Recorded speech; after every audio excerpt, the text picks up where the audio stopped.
Barbara Hand Clow is an internationally acclaimed ceremonial teacher. She is also a Mayan calendar researcher. And one of her favorite books that she's written that I have studied in depth, Alchemy of the Nine Dimensions, the 2011-2012 Prophecies. Barbara and I were on the airwaves when I was on Achieve Radio, and we did numerous shows that year. I believe we did 4 or 5 shows where we talked in depth about the 2012 Prophecies. So this is my first time back on the air with Barbara since we did those series. So I'm really excited to do this show today. Wow. Yeah, Barbara's doesn't need much introduction. Barbara's a heavy hitting author. We have a fiction book today. I kind of think this is like a historical fiction book, though. It's got a bit of everything in there. Fascinating book. Let's get Barbara on the show. Let's get this show on the road. Hi, Barbara. Are you on the call? Are you with us? Yeah, hi. I'm happy to be here. Happy to talk to both of you. Wow, great to have you back, Barbara. Nice to have us all on the same call today. Barbara, I guess tell us about the characters first and foremost, always with a fiction book. Energetic characters, enigmatic. You talk in the start of the book about the characters came to you. Can you tell us a little bit about that? About how the material came to me? A little glitch came over your radio line. Yeah, how the material came to me? Yeah. Yeah. Well, I've actually wanted to write fiction my whole life. It's kind of been sitting in there boiling and waiting to go. And then in May of 2011, all of the characters that are in this book, except for one, appeared in my writing studio. And I wasn't writing a nonfiction book at that time. And as you know, I had written nonfiction for 40 years. And so these characters all appeared, and it was clear I needed to write everything down that was going on. So I got out a yellow pad, and they gave me their names, ages, background, current activities, pursuits, things they were fascinated with. And it was really an incredible thing because they were all connected with each other, and they were all extremely interesting. And so I decided to write a novel with these characters as the people in the novel. And I did it. Wow. There's something realistic about the characters. I don't know what it is. I think it's the layers of complexity, the level of detail on them. There's something very real life going on. It's almost like you're describing real events. I think but there's a dynamic with the characters as well. How does the characters develop for you? You say the characters came to you, but tell us how they develop with you and how you get them to interact in the storyline. Yeah, well, since they appeared as a group, in a group like that, I didn't plot the novel. I never plotted it even when I got toward the end of it. I just simply sat down and let them do their thing. And as you know, it starts out with a romance with 2 of the characters, and then it builds in complexity. And also, this is a multi-generational book because the parents of the young people in the book are also major characters. And as it unfolded, I began to realize that what I was really doing was creating a new theater for writing about multidimensionality. And regarding multidimensionality, I think my most important work is Alchemy of Nine Dimensions, and I think Hillary agrees with that because she loves that book. And what I did with it is, first of all, I brought in this teaching about 9 dimensions of consciousness, which first started with the Pleiadians and then came through alchemy in a much more scientific way. And then I went out and taught. I taught workshops for about 20 years activating 9 dimensions of consciousness. But I think what I was really seeking was a way to convey this material in a really entertaining and complex way. And what I've discovered is that fiction is definitely the way to do this because different characters in the book have affinities and natural comfort with different dimensions. And so actually the characters are actually playing out the roles of different dimensions in the book. Of course, this isn't, I don't say this in the book, but it's actually what's going on. For example, Armando Pierleone is very fourth dimensional. So that's how it happened. It just really unfolded, and I'm working on the sequel now, and with the same group of characters, and it's doing the same thing. It's just unfolding. I'm not plotting it. Well, I found something very interesting in the book, Barbara, when I read it, was being familiar with your work. I could see you doing that, and you did that very well. That was one of the things that I really liked about the story was that there was so much going on in between the words and in between, what you were actually giving, that if any reader familiar with your work would know that some of that material that you have been talking about for years and years was masterfully woven into the characters and their storylines and how they evolved through the book. So you did a great job of that. And I get so excited when I talk about this book because it feels like you were able to really bring a lot of information out in this book that you normally may not have been able to bring out necessarily in a nonfiction. Did you happen to feel that as you were writing it, that there was more freedom in this? Oh, yeah. Freedom is a fiction. Freedom is so much fiction. Fiction is so much freedom. In other words, I get a lot of freedom out of writing fiction. And I never thought of those two words together like that. But it did give me the chance to create nuances and to create energy in between things. That's very well put by you. And I've only done a few book signings because the book just came out. But the readers are telling me that reading this book is like having a Reiki session or something like that. That wow. It is such a full creation of an energy, a full multidimensional body. And I just don't think I could have done it any other way except by means of storytelling and characters. And the characters in this book are really intelligent. I just deliberately decided I'm so bored with so much fiction because a lot of the characters are just stupid. They're people I'd never want to meet. And so these characters are people that I'd like to hang out with, and have lunch with and talk to. And so it's a deep conversation between some very, very interesting individuals. Wow. Tell us about the setting in the book, and that will lead us into some of the issues in the book too. Yeah, well, then the issue for the characters. Now, this is not my issue, but for the characters, their issue was how does evil get into the world? How does evil get into the world, and how does it affect us, and how do we deal with evil? And so one of the characters is a New York Times reporter who's an investigator on priestly sexual abuse in the Catholic Church primarily. And I thought that was a really great background topic, because if I was going to pick anything in the world that is just blatantly evil, it's the abuse of children in the Catholic Church. And so that's kind of the background material. And then, of course, it got into, of course, the novel is set in Rome and in Tuscany. And this gave me the opportunity to explore some of the attributes in the church itself that might make it a place for evil to come creeping in. So it goes into really deep issues within Roman Catholicism. And I used to be Catholic, and then finally had to leave because we had to fear for our children in our own parish. So this is also deeply personal. It goes back to 30 years ago when we had to take our kids and our family out of the church. Well, I think it's also very relevant current event-wise. Many people are dealing with their own feelings. We have Pope Francis touring the world and turning on the love and compassion and really giving people a different sense of the church, if you will. And your book is timely in that because it's almost like the church has decided to go ahead and redo a new PR campaign so that they come out looking much better than they really are. And Pope Francis has a Jesuit background, and I think you're familiar with, the intricacies of that, that branch of it as well. And people are trying to kind of feel their way into what they think and how they feel about him. So when your book came out, I felt it was also very astrologically aligned, which I'm sure that I'm assuming that you had something to do with that. And we have these blood moons. He came to the United States recently, did some masses and rituals, and there was a lot of talk about what he was really doing in Philadelphia after he gave his mass there over the blood moon. So I'm curious to get your thoughts on that as we go through the hour about how these current events relate into your character story and the information you were able to get out through this book.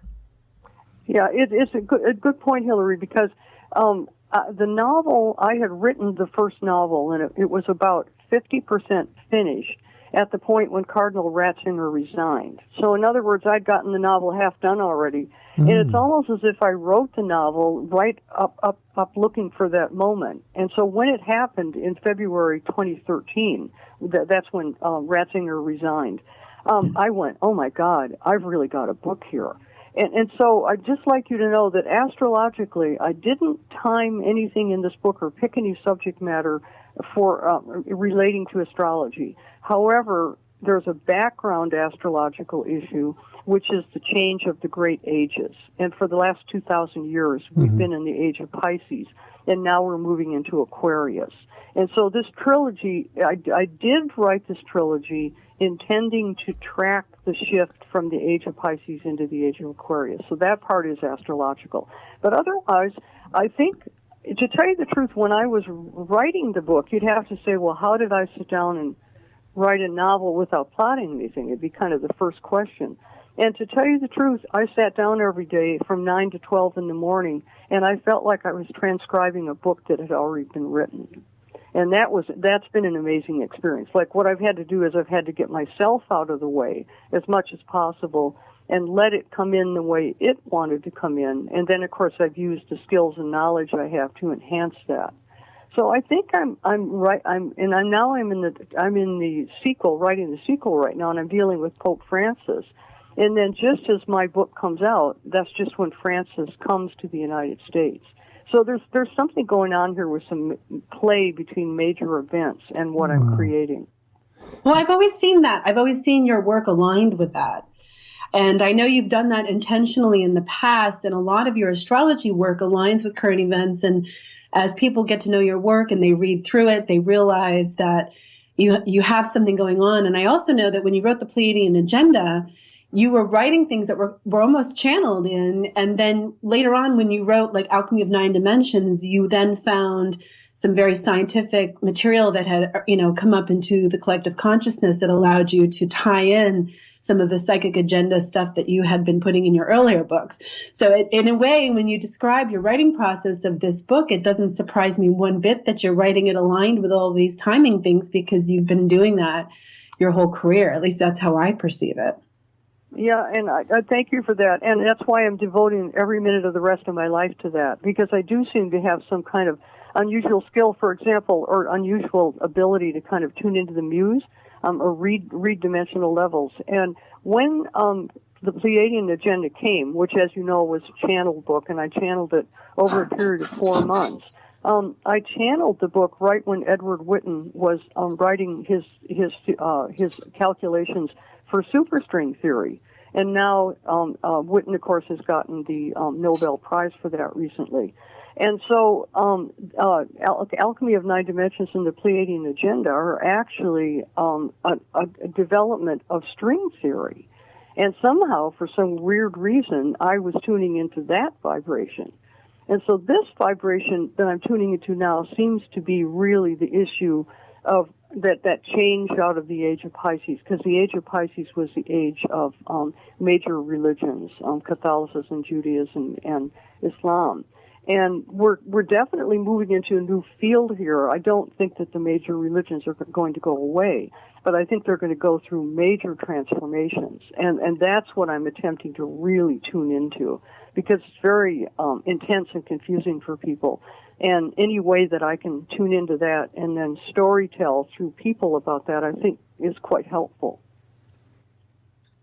Yeah, I think this body of work and the sequel will be something that people can digest in whatever dimensional perspective they're coming from. And that's what makes your work so powerful, is that you're very aligned and in tune with that thread of energy. You can tap into the collective and you can assimilate that information down into something that's practical for other people to put to use.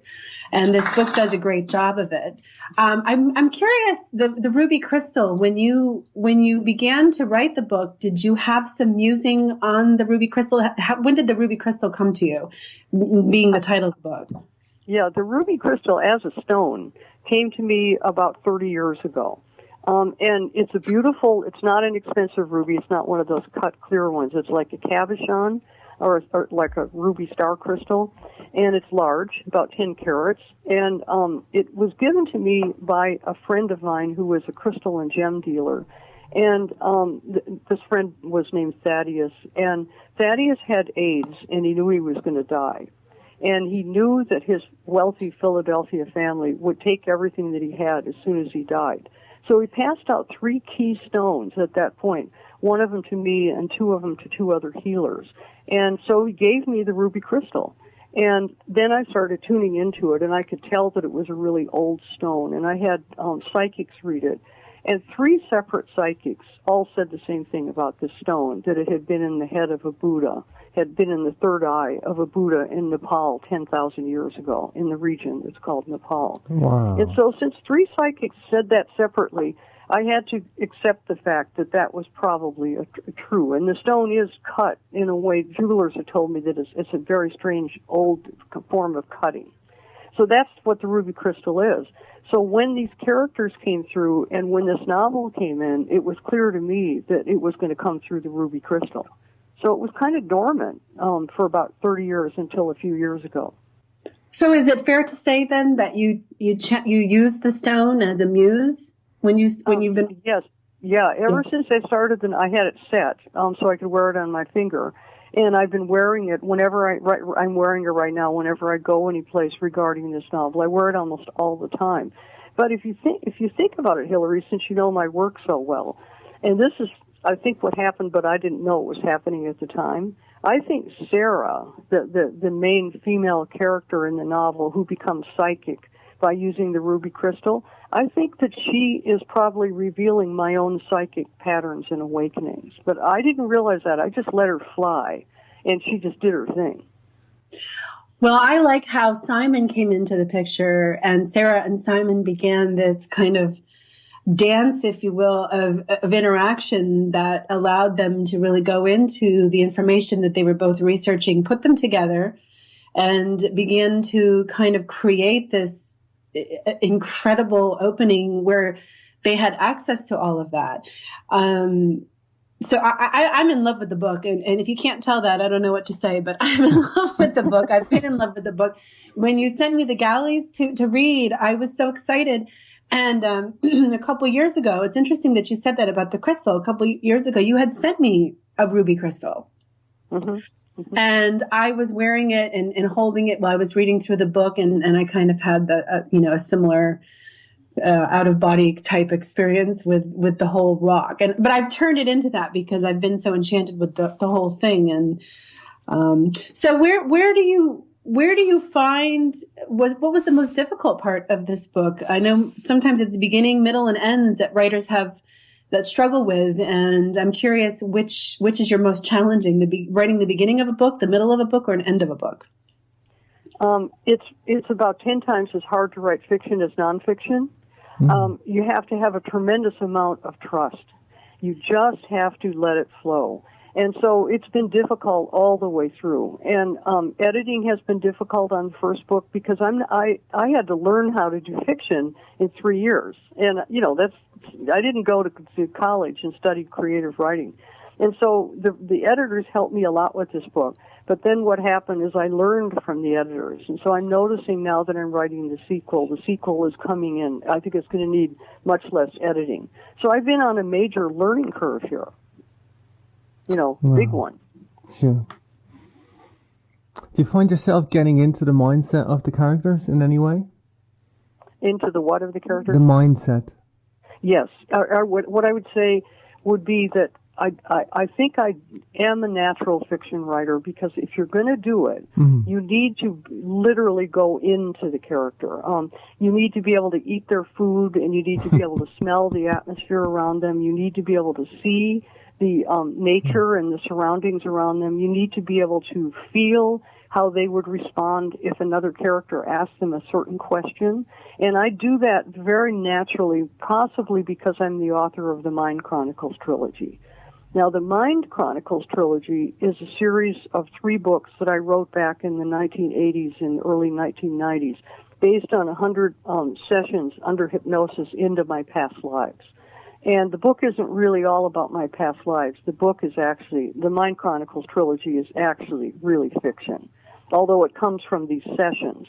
But it's fiction in the sense that I learned how to go into each one of these so-called past lives, each one of these characters, and see reality through their eyes and experience life through their minds. And I think that you can't write fiction unless you can do that, probably. Wow. Is there any aspects of you in there, Barbara?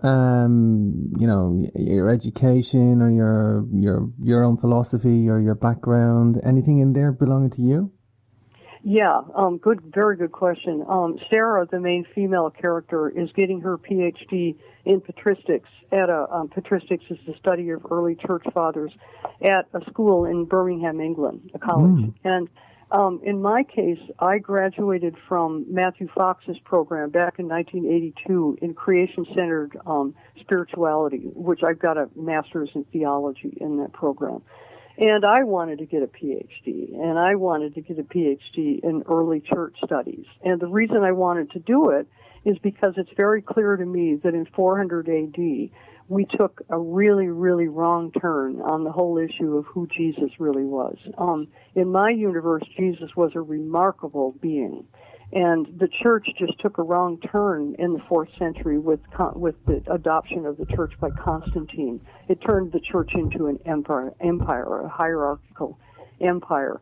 And so I really wanted to get into what went wrong at that point. But my problem with getting a PhD is I had 4 children and a job, and there was no way. And so Sarah is fulfilling my desire 30 years later of getting a PhD in patristics. So there's little elements like that in the novel. I think in any novel there's going to be elements of the author's background and life for sure. Wow. I had Matthew on the show before. He's a lovely guy, Matthew. I had a great chat with him.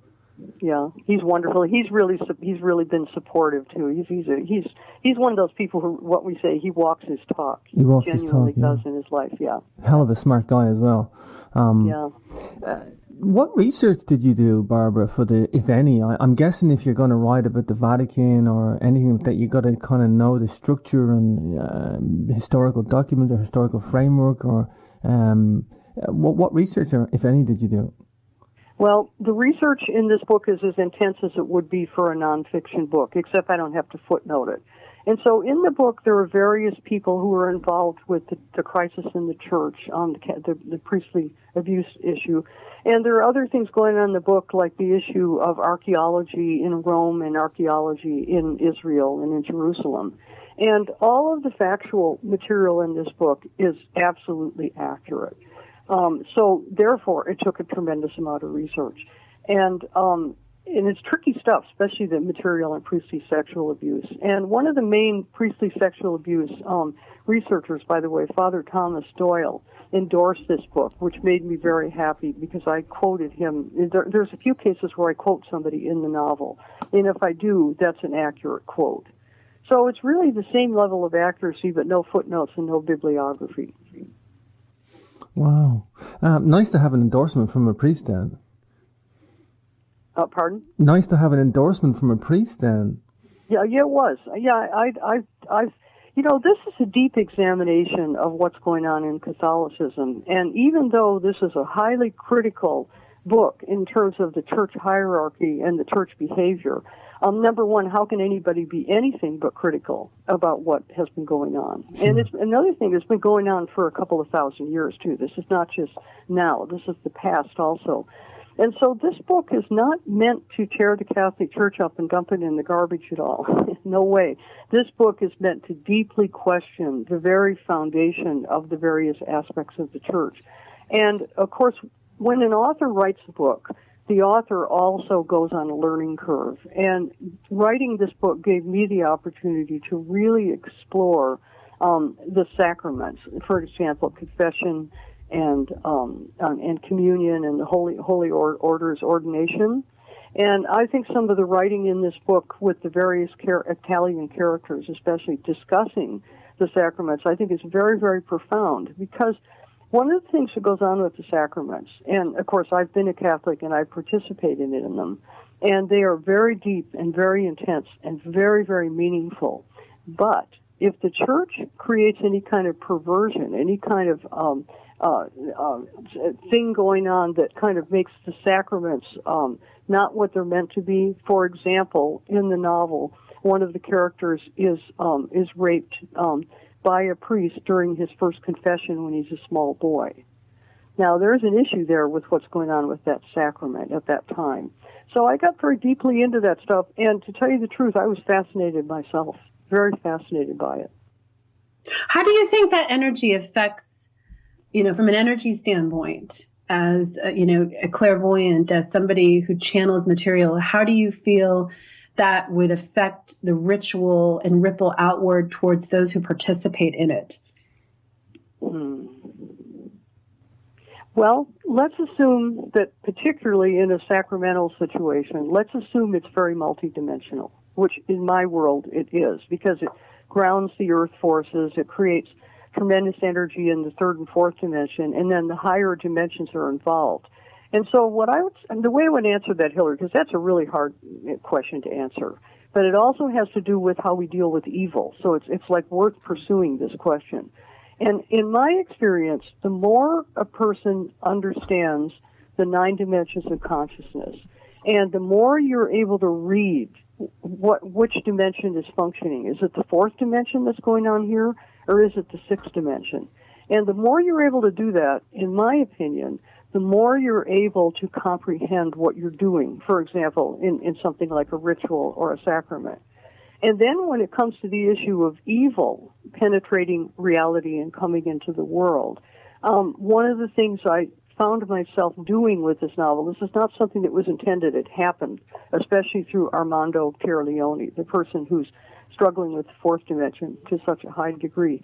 And what I discovered is that if the person who's struggling with evil has a more multidimensional perspective and has the ability to see and feel what's actually happening to them, I think they have a much, much higher potential for handling evil experiences in the world in a positive way. Because there's no way that we aren't all going to have to deal with evil experiences. That's just the way reality functions. The question is, what do we do about it? So what is the answer to that? What do we do about it? And the second part to that question would be, do you think priests or people in that kind of, work that they do in the world are more susceptible to that multidimensional perspective simply because they have to deal with those issues? I'll answer the second question first, and then we'll see if we can fish the first one out.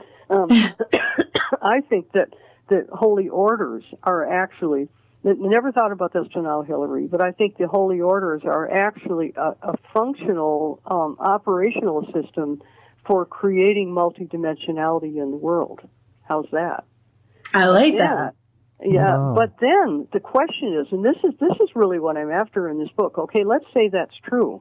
Well, then the question of integrity comes in, because if what I just said is true, then anybody who is ordained and it becomes a priest or whatever, bishop, cardinal, anyone who plays out one of those roles, and this includes politicians too, by the way, because politicians are fielding tremendous forces.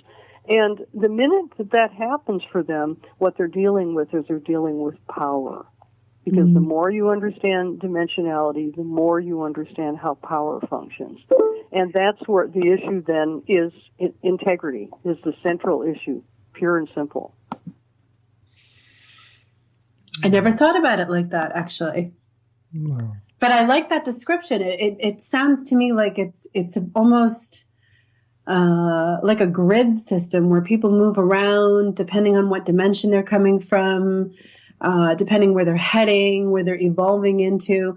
But what I really resonated with this element of the book because it felt relative to what a lot of people deal with on, say, like a headline daily basis when they're watching CNN or they're seeing school shootings or they're trying to work their way and feelings through some kind of tragedy.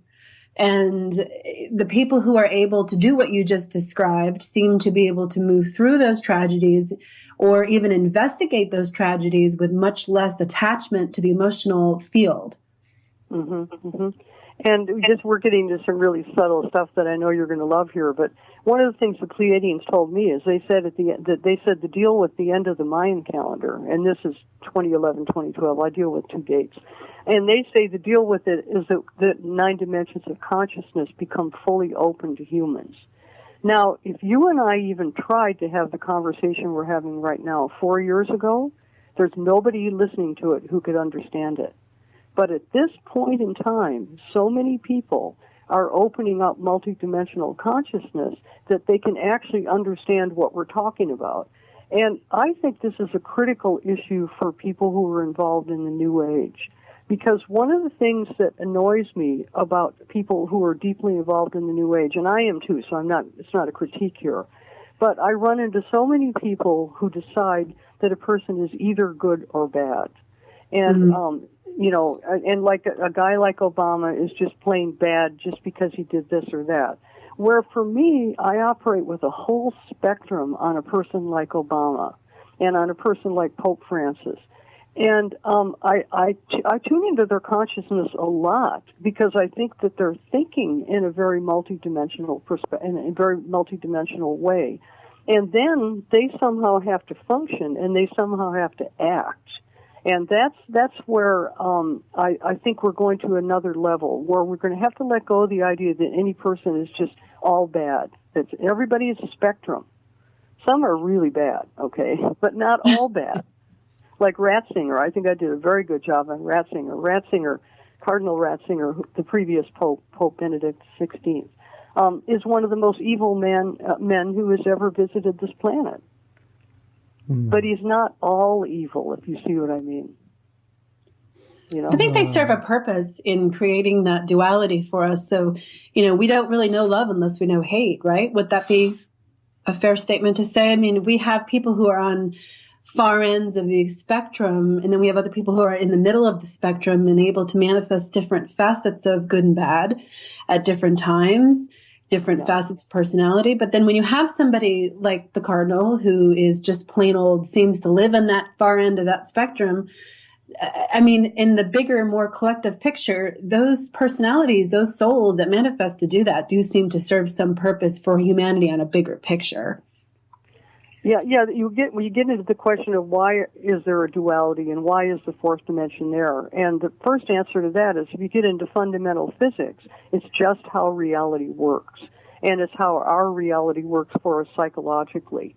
And so the fascinating thing about being able to write fiction is that if you think about it, if you go back to really great 19th century fiction, say Anthony Trollope or some of the great Thomas Hardy, some of the great English novelists, the novel is an opportunity to create a field from the first page to the last page where there's actually a multi-dimensional spectrum operating through the characters. A novel is an opportunity to explore that aspect of the human being.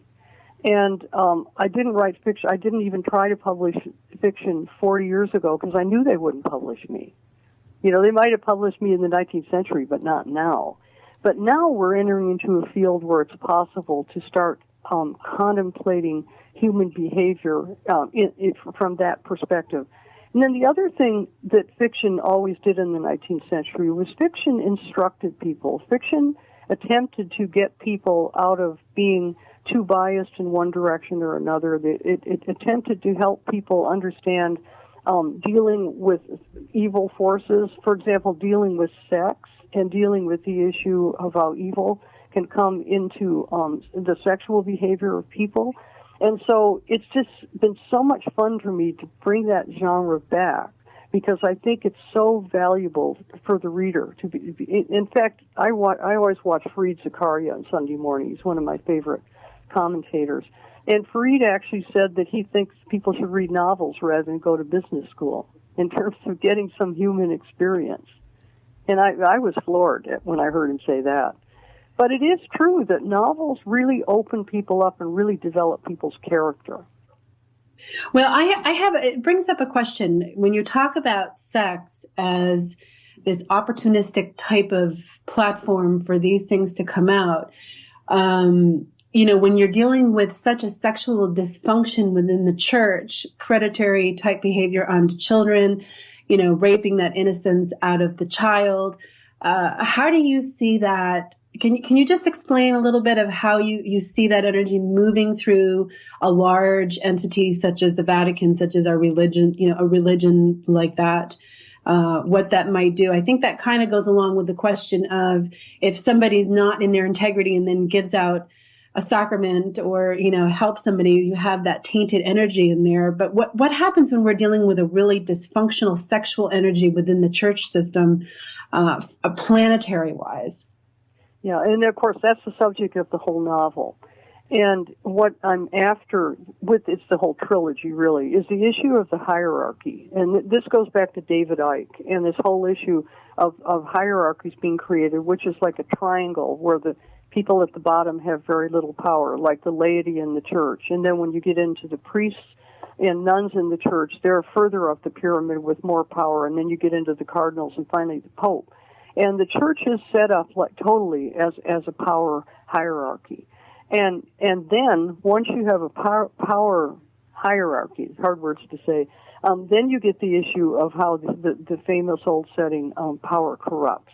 We know from observing human behavior in all ways that power corrupts most people. And so the issue would be, how does power corrupt, and what creates that opportunity to such an extreme degree? And the book is definitely passing the idea along that the whole hierarchy and the whole sacramental system within the church is sucking evil from lower dimensions into the third dimensional world of the church, because the hierarchy itself is out of its integrity. And this is where Pope Francis is so fascinating right now, because he's at the very top of that hierarchy. And he really seems to be attempting to change some things in a positive way. But he's still at the top of that hierarchy. And that's the struggle for me in the sequel, is to show how the hierarchy itself is corrupting Francis, which is what I think is going on. Yeah, I have to agree with you. Now, you say in your description of the book that Sarah, your main character here, she gets these visionary abilities. They're ignited with the use of this mystic ring.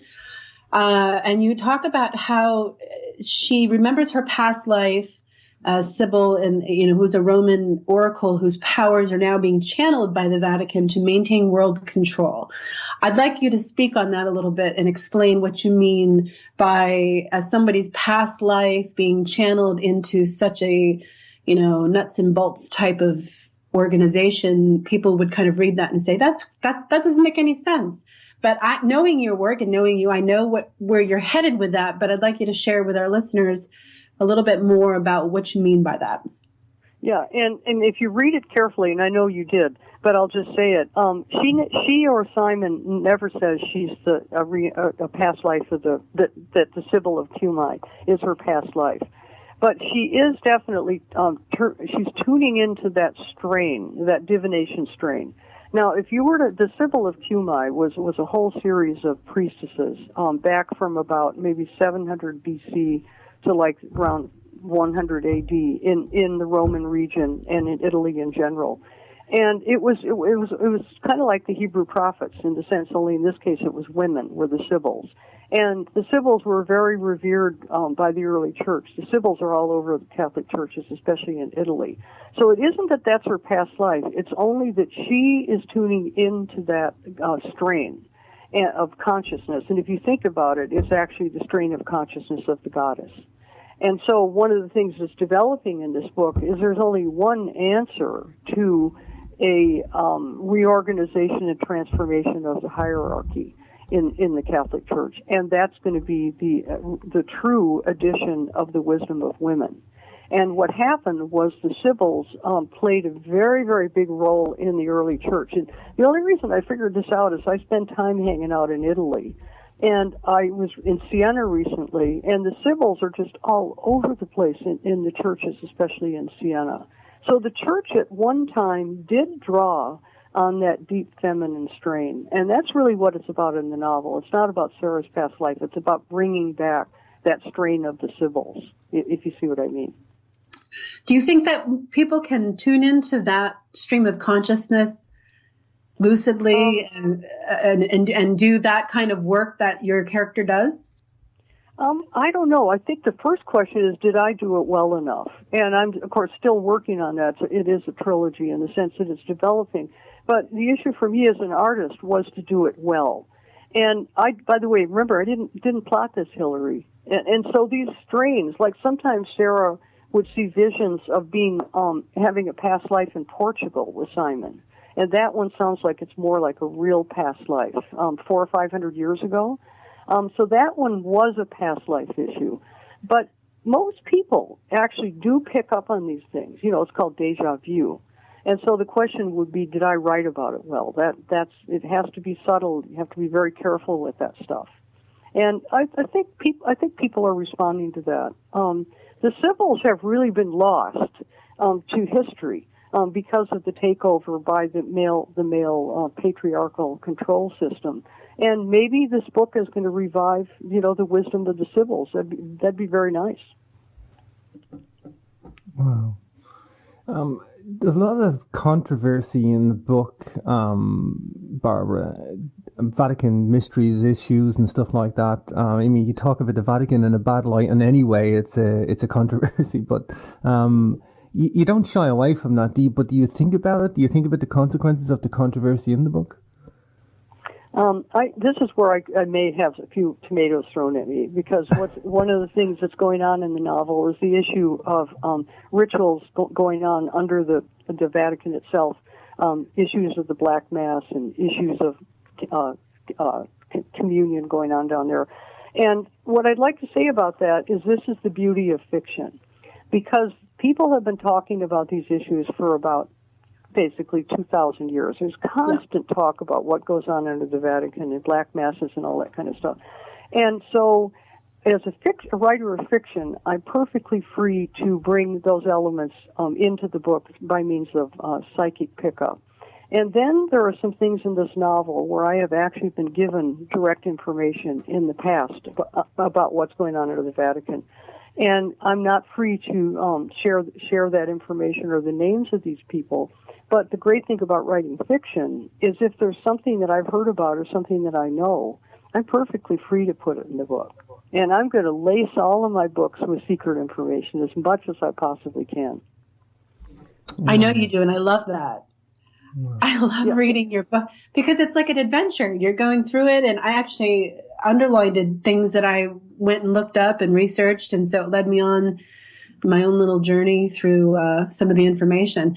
And, I have to say, you're right about this ongoing look into this darker side of the Vatican.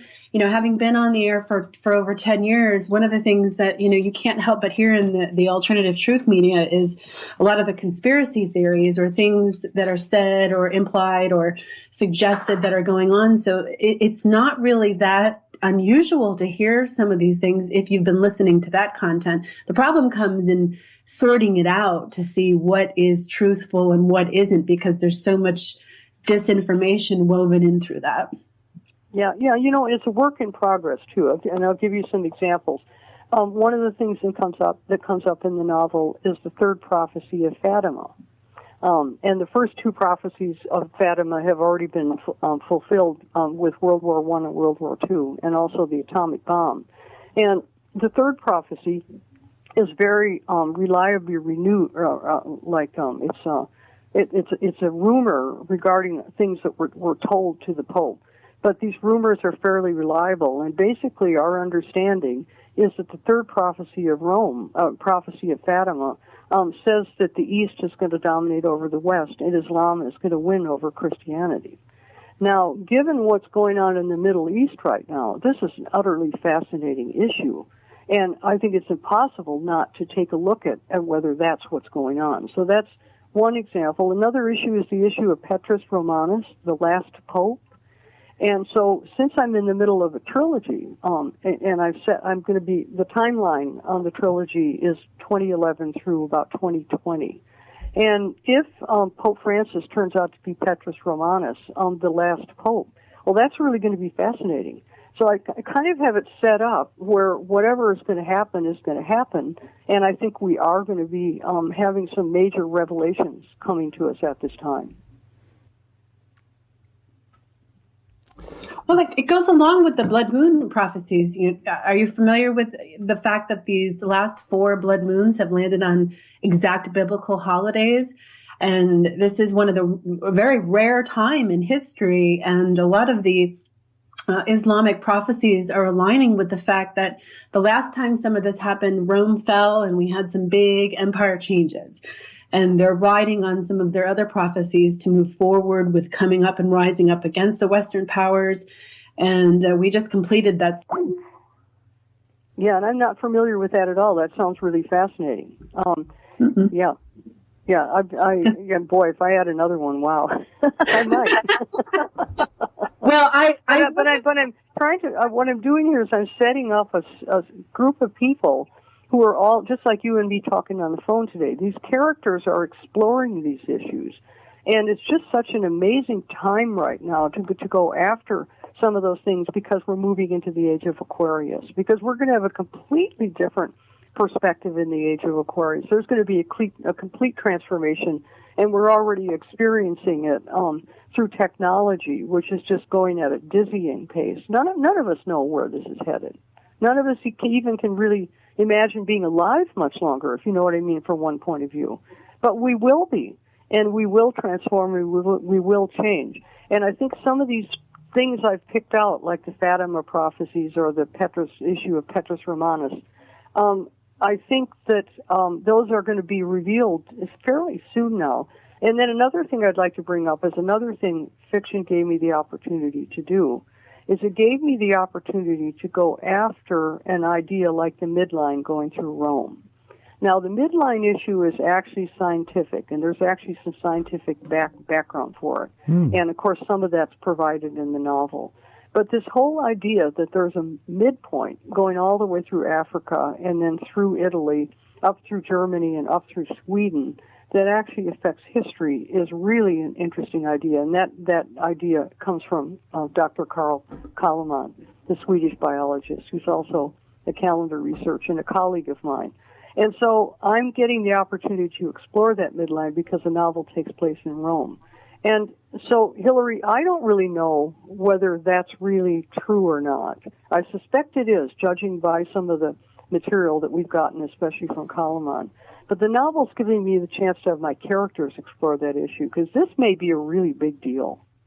Yeah, I think you're right. And I also like how you covered the macro, you covered the macro with the topics that you brought up in your book, but you also covered the more personal and micro aspect between the two characters, between Sarah and Simon, and how the synergy works with combining minds and hearts and enveloping that whole relationship. And I think people need to really be guided sometimes in how to process these larger, complex energies at work and then apply them to their practical everyday lives. There still seems to be a little gap there. It's closing. People are more getting used to doing that, but you do a really good job of capturing that in the book. Thanks, and they just came. That's the most amazing thing is they're just so real to me. In fact, it's hard to socialize right now because I've got this group of people. It's my friends right now because they're just so rich and deep and fascinating. And then there's other things in the novel, like speaking of the castle up in Tuscany, where there's a lot of family interaction, and in the sequel, the castle in Tuscany is going to be even a bigger feature for all of the characters. And this actually is a place where I know the family and I go there. And so there are rich background issues in this novel where, because I've been able to travel so much and because I've been able to teach so much in foreign countries, it's given me the chance to really bring through some really, really nice material that a lot of us will never get a chance. It's the classic old thing. You can armchair travel in a novel. You can take a trip to Tuscany in a novel, Wow. Barbara, coming up to the top of the hour, just please take a moment to give out your website where people can see information about the book and you and your work. Yeah, my website is handclow2012.com, just like my name. So it's handclow2012.com. And what I do with that, and my husband Jerry's on it with me too because he's a cranial sacral healer. And what we do is we share information on where we're going to be traveling and speaking. There's information on how to get a hold of products and stuff like that. And then also I periodically post, usually astrological, where I post something that I think is very important. Like I just did a whole series on the Uranus-Pluto squares, 2012 to 2015, that's posted, and it'll stay up. Because as it turns out, that 2012 to 2015 period was the period when we adjusted to the end of the Mayan calendar. And so I wrote it. So I just post things that I want to talk about, basically. Okay. I guess to wrap things up then, and then I'll throw a final thought to Hillary, but I guess maybe you could sum up your favorite, and there's a lot of themes in the book from, I don't know, patriarchy and masculine and feminine, and the awakening of the church power and the public mindset, and I just think there's so much in it. What would be your favorite theme or your most important theme that you want the reader to grasp? I would actually say that the relationships between parents and children. The parents in this novel are really wonderful people, really intelligent, loving, older people. And I'm already getting complaints in reviews from saying, there's no parents like that. Well, yes, there is. And so I really, really think it's really important to start remembering how rich our family experience is and how much our relationship with our parents matters to us and how much our relationship to our children matters to us. You know, we've had the tribe, years of shallow fiction, shallow. And it's time to go deep into the family. Sure.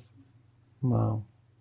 Well, I like that as a closing statement. You know, we've talked about a lot of things, and when it comes down to the end of the day, your family is what you're surrounded with, and the health of that family is important. And we all can be better parents and better people in whatever way that means. But Barbara, this was a fascinating read. Thank you so much for doing it, for taking it on. Thank you for having me. Right. Yeah, it was great. And for everybody who's listening, go to her website. Her astrology reports and readings are phenomenal. I have lived by them. I have read them. And when she does her periodic post, it's worth it. There's something going on. And she ties it in with current events and things that are relevant to your life. And it's great stuff. Barbara, thanks so much for joining us. It's been a pleasure talking to you again. Good luck with the sequel.